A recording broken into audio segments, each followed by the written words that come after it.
1943, in San Bernardino, California. The warm air carries the sweet, earthy scent of ripening fruit, blending with the dust, kicked up by the passing cars, snaking their way to new adventures in Los Angeles on the famous Route 66. The days are long, and the sun, relentless in its power over the valley, beats down on the fields and groves, where labourers move methodically among the rows of fruit-bearing crops, harvesting the heavy clusters by hand. In town, the heat lingers on the pavement well into the evening. The clink of glass bottles echoes from a corner drugstore, where soda jerks in crisp white aprons serve up ice-cold Coca-Colas to customers seeking momentary relief from the sun. A train whistle cries in the distance, a low, mournful sound that vibrates through the air, signalling the arrival and departure of people, families carried along steel tracks to places far beyond this dusty stretch of California. Inside a modest home, a boy, Gene, stirs in his bed, the morning light filtering through the thin curtains. The scent of bacon frying drifts from the kitchen, mingling with the faint aroma of machine oil that clings to his father's work clothes. The household hums with quiet movement, his mother setting the table, his younger brother murmuring in his sleep.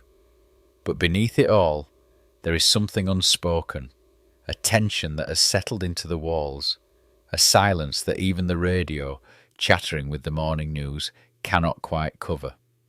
Then one day the balance shifts. The boy watches as his father slows the car. He lowers his baseball mitt, indicating to his friends that the game has to pause. Leaning on the driver's side door, he notices the uncomfortable look on his father's face. A short conversation is had, no more than a few words, then the handbrake is released. The boy steps back as the car pulls away, shoulders slumped. The man is leaving behind more than just his family. He is leaving behind an unfillable space, a wound that will never quite heal. The boy does not cry. He simply watches, committing every detail to memory, already understanding that this moment will shape him in ways he cannot yet name. The absence of a father does something to a boy.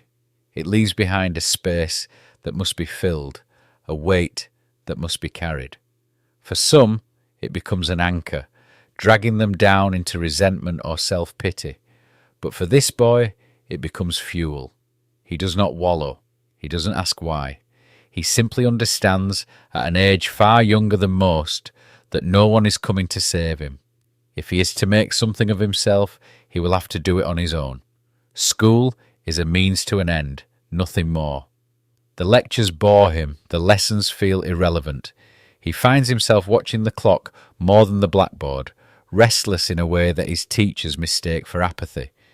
He is not stupid, far from it, but he needs movement, action, purpose.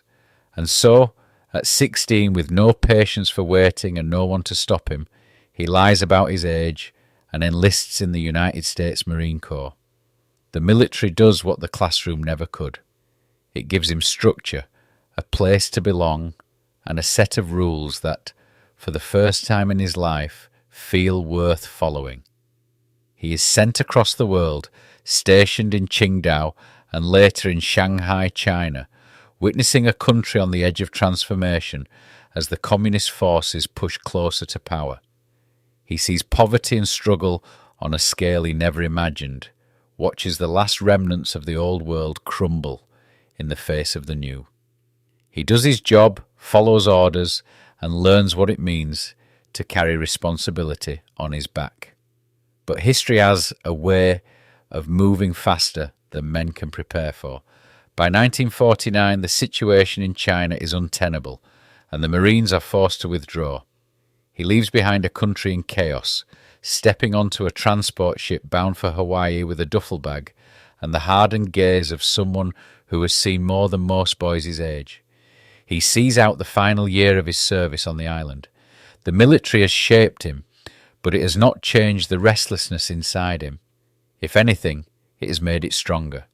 And so, with his time in the Corps behind him, he does what so many young men before him have done when they find themselves untethered, standing at a crossroads. He heads east, chasing a dream that at this point he can barely name. The road will not be easy, and the world will not make it simple. But simplicity is not what he is looking for. He is looking for something else. The GI Bill offers him a chance at stability, a way to build a life beyond uniforms and orders. So he enrolls at the University of Illinois. He studies television production and journalism, fields that promise structure, maybe even purpose. But the classroom, once again, is not enough. There is something else calling him, something that textbooks and lectures cannot provide. So before finishing his degree, he walks away. California is waiting for him. He knows that much. He finds himself at Pasadena Playhouse in 1956, surrounded by young hopefuls, all grasping for the same impossible dream. Among them is another unknown named Dustin Hoffman. The two form a quiet camaraderie, bonded by the struggle, by the way their talent is so often overlooked, by the way their names always seem to fall to the bottom of the casting list. They are labelled least likely to succeed, a cruel joke spoken by those who believe they can see the future in others. But he does not believe in other people's predictions. The struggle is real, though. Pasadena does not make him a star. It barely makes him a working actor. The road is long, winding, and filled with rejection. But he has already lived through worse. A father walking away, the rigours of military life, the uncertainty of starting over. None of it broke him, and neither will this. He and Hoffman pack up and move to New York. The city is unforgiving, a place where ambition is currency and failure is a daily companion. They live in cheap apartments, take whatever work they can find, scrape by on the promise that something better is coming. And in the middle of it all, they cross paths with another Californian searching for his break, Robert Duvall. 3 young actors, 3 unknowns, 3 men whose names mean nothing yet. But the fire inside them does not flicker, does not dim. It only grows stronger. For years the doors stay closed. Casting agents shake their heads. Directors look past them. The roles go to others. But this is not a man who quits. The rejections pile up, but he does not stop knocking. He does not stop showing up, because he knows deep down that he was never meant to fade into the background. New York is a city of ambition, but it is also a city of indifference. It does not care about dreams. It does not make room for talent. It swallows those who are not strong enough to keep going. He takes whatever work he can find, small television roles, off-Broadway productions that barely pay enough to cover rent. The apartments are cramped, the winters are brutal, and the rejection is constant. There are nights when he wonders if he has made a mistake. But he does not give up. He has been overlooked before. He has been underestimated before. He has learned to push forward, to keep moving even when the road is uncertain. The years pass. The roles get a little bigger. Casting directors start to recognise his face, if not yet his name. He plays cops, criminals, men who live in the shadows. There is a roughness to him, a truth in his performances that sets him apart. And then, in 1970, the break he has been waiting for finally comes. I Never Sang for My Father is not a flashy film, but it is a powerful one. He plays Gene Garrison, a man struggling with the weight of an aging father and unresolved wounds from childhood. It is raw, honest, and deeply personal. And when the Academy Award nomination comes, it is validation, not just for the role, but for every year he spent fighting to be seen. Then comes the French Connection. Jimmy Popeye Doyle is unlike any cop the screen has seen before. Relentless, flawed, uncompromising. He chases down criminals with a ferocity that feels almost personal. The film itself is electrifying, gritty, pulsing with the heartbeat of a city where the law is just another shade of grey. He knows the role is something special. He can feel it in his bones. But Hollywood does not always reward what is real. He has learned that lesson before. So, on the night of the Academy Awards in 1972, he does not expect much. And then the envelope is opened. The words are spoken. Gene Hackman, The French Connection. His name, his movie. For a moment the world stops. He hears applause, sees people standing, but it is distant, almost unreal. He walks to the stage, the lights blinding, the award is passed to him, the statue heavy in his hands.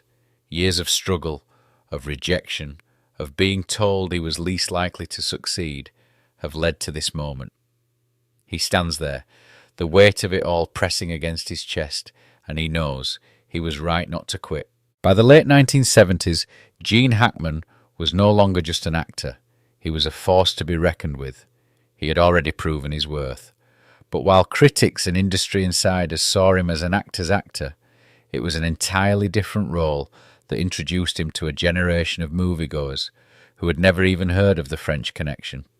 In 1978, Superman exploded onto the big screen, and with it came a new kind of villain. Gene Hackman's portrayal of Lex Luthor was not the sinister, brooding figure some might have expected. It was something different, something unexpected. He played Luthor as a charismatic, cunning, and almost theatrical mastermind, making audiences both despise and enjoy his presence. Kids who had never watched a crime thriller suddenly knew his name. To them, he wasn't Popeye Doyle. He was the greatest criminal mind of our time. But Hackman never allowed himself to be boxed in. For every blockbuster like Superman, he delivered something deeply personal, something raw. And in 1988, he stunned audiences once again with Mississippi Burning. Starring alongside a young Willem Dafoe, Hackman brought to life the role of FBI agent Rupert Anderson, a seasoned investigator wading through the deep rot of racial hatred in the American South. The film was harrowing, brutal and urgent, and Hackman gave it a heartbeat. His performance was nothing short of astonishing, filled with barely restrained fury, quiet compassion, and a moral weight that sat heavy on his shoulders. Then came Unforgiven. If The French Connection made him, Unforgiven might just have defined him. Clint Eastwood's brutal revisionist western gave Hackman a role that was both magnetic and terrifying.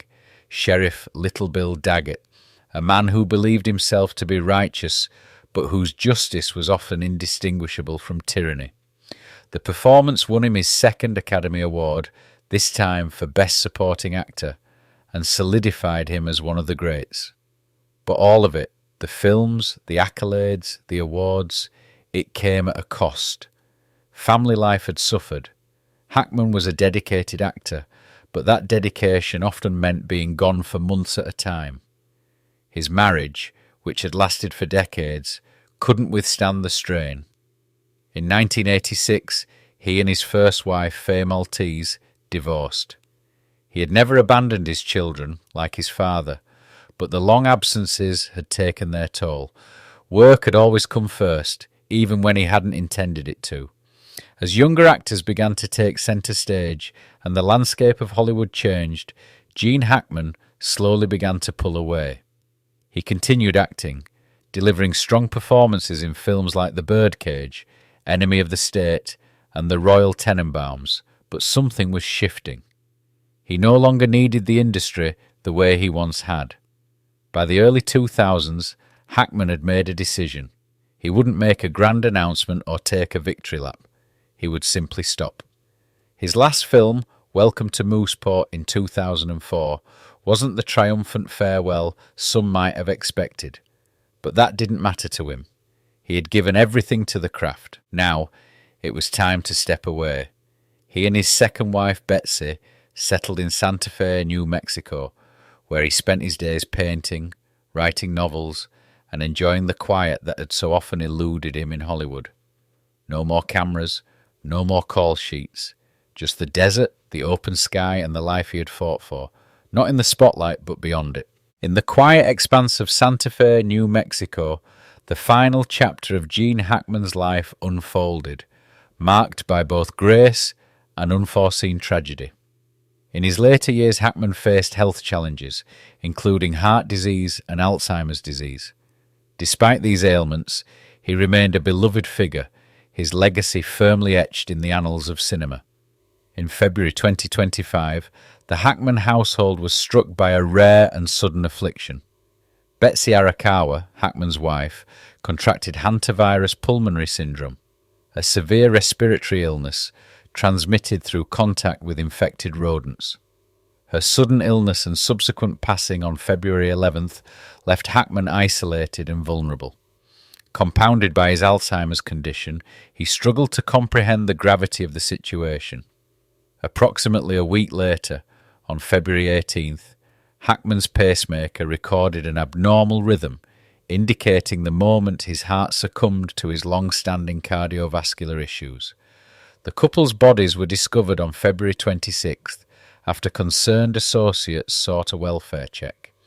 The news of their passing sent ripples through the film community and among fans worldwide. Hackman's death at the age of 95 marked the end of an era, closing the book on a career that had profoundly influenced American cinema. Gene Hackman's legacy is one of remarkable versatility and authenticity.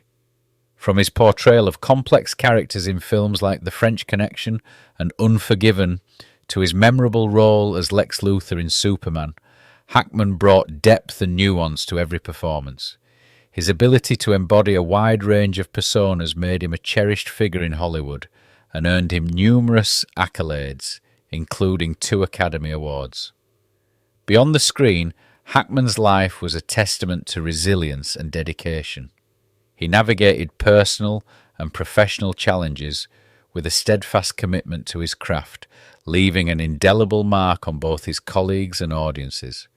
His journey from a troubled youth to a celebrated actor serves as an enduring inspiration, illustrating the transformative power of perseverance and passion. As the film industry continues to evolve, Gene Hackman's contributions remain a touchstone for excellence. His performances continue to inspire new generations of actors and filmmakers, ensuring that his legacy will endure for years to come.